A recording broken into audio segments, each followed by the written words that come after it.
quand il n'y avait pas d'électricité, on chauffait avec un poêle à bois. On faisait la cuisson sur le poêle à bois et on chauffait la maison. Mais là, à l'été, on n'a pas besoin de chauffer la maison, mais on a quand même besoin de faire la nourriture sur le poêle à bois. Et puis, ça devient très, très chaud dans la maison. Donc, ce qu'on a conçu, c'est une petite cabine juste à côté de la maison avec une passerelle. Cette cabine est bien aérée avec des moustiquaires. Donc, dans la maison, il n'y a pas de feu, mais dans la cuisine d'été, juste à côté, on fait le feu dans le poêle à bois pour faire la nourriture.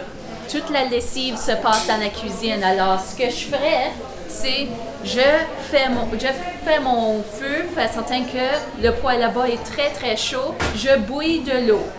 Je vais bouillir 3, 4, 5 chaudrons comme ça d'eau chaude pour faire ma lessive. Je vais avoir un gros bac à terre comme un gros bassin.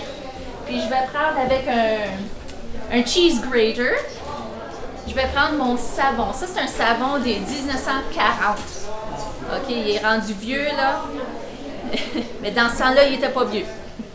Je vais, avec mon cheese grater, je vais mettre des morceaux de savon dans mon bac à eau avec l'eau chaude, puis ça fait savonner l'eau pour laver mes vêtements. Puis je vais utiliser ça ici, là. Vous allez voir que si tu touches, là, quand je frotte mes vêtements sur cette claque, c'est ça qui enlève la saleté des vêtements. Okay. Parce que dans le temps, il n'y avait pas de machine à laver, il n'y avait pas de Maytag. Hein? Là, mes vêtements sont tout propres, je les ai bien rincés, mais sont très mouillés.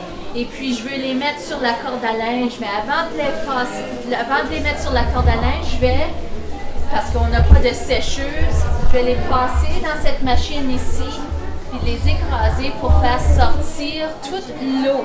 Mais il ne faut pas mettre nos doigts là-dedans parce que nos doigts peuvent se faire écraser, puis c'est très dangereux, puis ça l'arrive souvent. Ça l'arrive à plusieurs. Martin Lalonde s'est fait pogner le bras là-dedans. Puis on passe les vêtements.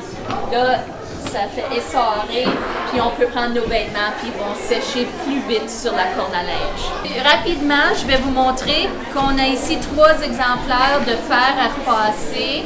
On a cet exemplaire-ci des 1700, cet exemplaire-ci des 1800 et cet exemplaire-ci à gaz des 1900.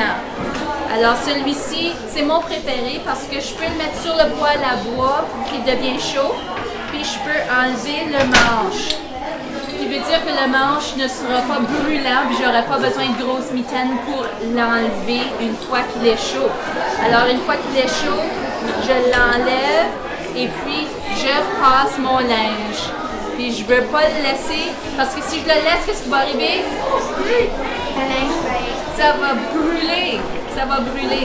Alors, je l'enlève et je le remets sur le poêle. Alors, voici. Merci d'être venu à la cuisine d'été.